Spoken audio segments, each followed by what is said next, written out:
And we're back. This is Elliot Serrano and Jose Melendez coming to you from Dreamland Comics in Schaumburg, Illinois. Thank you for joining us here on CCW TV, the Comic Culture Warrior video channel.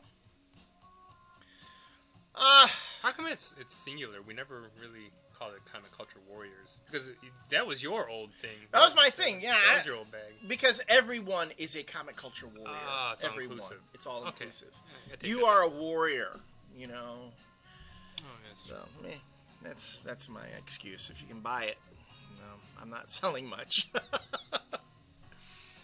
Just got through, really, it was really a rant. It was really more than a review. It was a rant about Siege, the Siege #1. And it was even... And on top of that, you got a whole rant about his fucking radio interview. My radio interview and my... Which I didn't really need to hear about, but obviously he felt the need to tell everyone. Well, you love Stephen Markley. Not too much to talk about him on the show. The other event, the other event that's going on in comics right now that is being done actually much better than... Fall of the Hulks? You know, thanks. Thank you. Thank you. Could you at least let me say it? Blackest Night. And wanted to take a quick look at Wonder Woman #2. After reading the first issue of Blackest Night Wonder Woman, we were just like really impressed with what was going on in the series. Or, seeing Greg Rucka writing Wonder Woman again was refreshing. Seeing Nicola Scott draw Wonder Woman was awesome. So it was such a great setup in that first issue. Going over to Blackest Night #2, where if you've been following the Blackest Night event itself, you knew that Wonder Woman became a Black Lantern. And I remember in our first review, we were talking about, and you actually said that we were kind of thinking that, the second issue, she's going to be a Black Lantern. So it's going to be all interior. It's going to be like, what's it like to be a Black Lantern? And a couple of people were like, you can't do that. You're not going to do that. I'm like, no, you wait and see. Yeah, that's exactly what happened. Yes, that's exactly what happened. And so I was really looking forward to this issue and reading it. And I got to say, I was left wanting. I was left a little bit wanting. Yeah. I mean, don't get me wrong. Compared to a lot of other stuff that's out there, this was still a pretty good book. Mm-hmm. And Nicola Scott's artwork, again, was great. And I'm telling you... Except? That Nicola Scott didn't do the whole issue. The whole issue, right. That was the first kick in the nuts when I opened it up. First page, see another pencil beside Nicola Scott. Like, God damn it. Really? Well, I think you're seeing now, maybe she just picked up on Wonder Woman, the main Wonder Woman series at that point. Because... You have a switch with artists within the I think around this part of the book, about the midway point, and you have this portrayal of the Black Lantern Wonder Woman taking on Mara, and it's just really cool fight between the two of them. Right.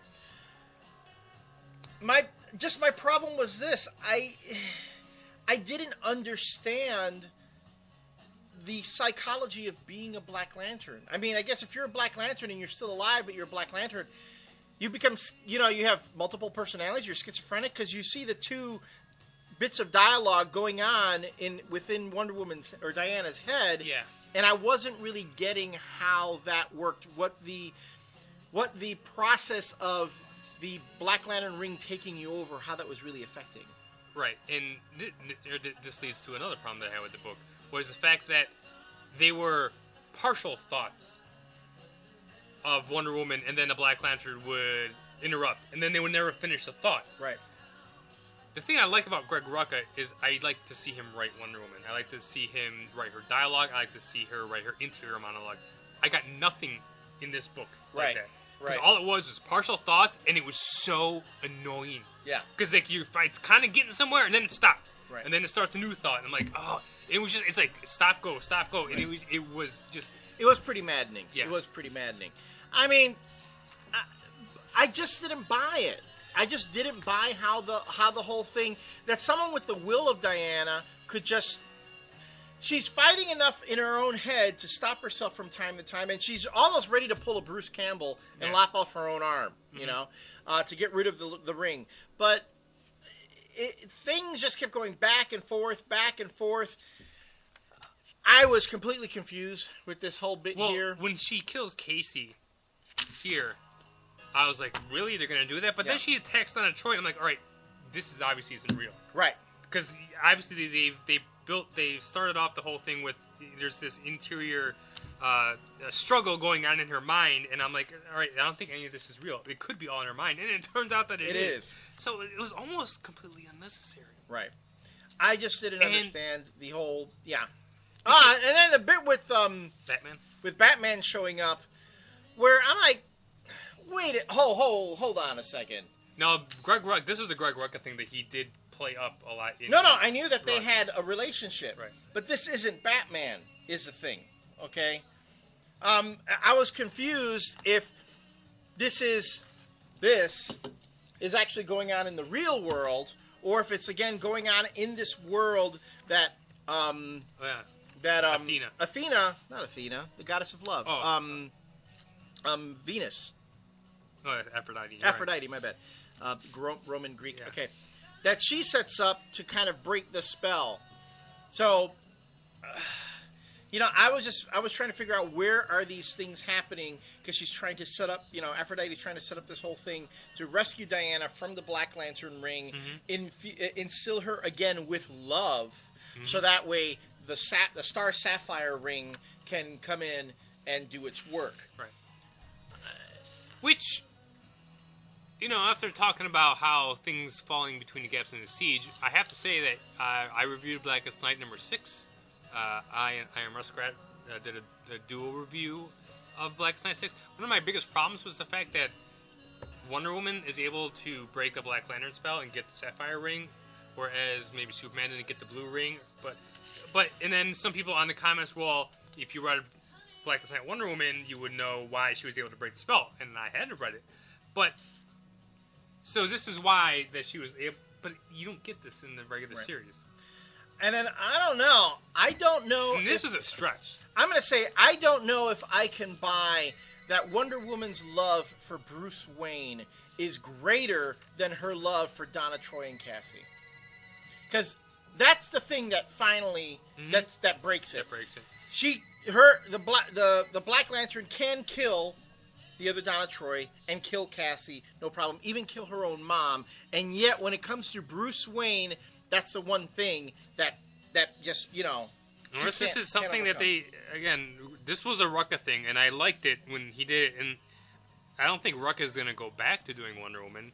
So I don't know if Gail Simone is going to, if Batman ever returns, if this is going to be something in the future that they're going to have to pick up on, because obviously they kind of have to if she obviously still feels this way about him. Well, but on the other hand, too, though, it seems to be contrary to the characteristics. And again, I'm calling Greg Rucka on Wonder Woman now, the character that I think he is masterful with. It seems contrary to the character that the love she has for a man is greater than the love that she has for her mother, her sister, her daughter. That just seems contrary to the character. So it's not her daughter. Well, symbolically. Symbolically. Yes, so, I don't know. But still. I mean, it was a filler issue, and it wasn't. It did deal with something that I did want to see. I wanted to see the interior struggle of Wonder Woman with the Black Lantern ring, but it never finishes the thought. It doesn't really go anywhere. It was just more. It just kind of pissed me off more than anything. And for all the nerd nitpicks I had with this book, I still enjoyed it more than Siege. Yeah, exactly. Because it was still an effective. Greg Rucka is still. And again, Greg Rucka, for not having a lot of dialogue in here to get somewhere, the fact that he brought this whole Bruce Wayne thing back in here was kind of interesting, because they never did follow that up after he left the book. Right. So, but let me just keep talking about Wonder Woman for a second. I guess they announced that on Bleeding Cool that there was this rumor a while ago that Grant Morrison was going to do a Wonder Woman story. Wonder Woman story, right? And he's even talked about it too. And it sounds like he is going to do it.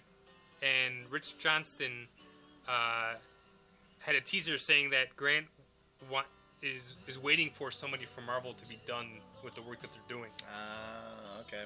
And so, a couple of the guesses on the Bleeding Cool boards were that it was going to be Phil Jimenez.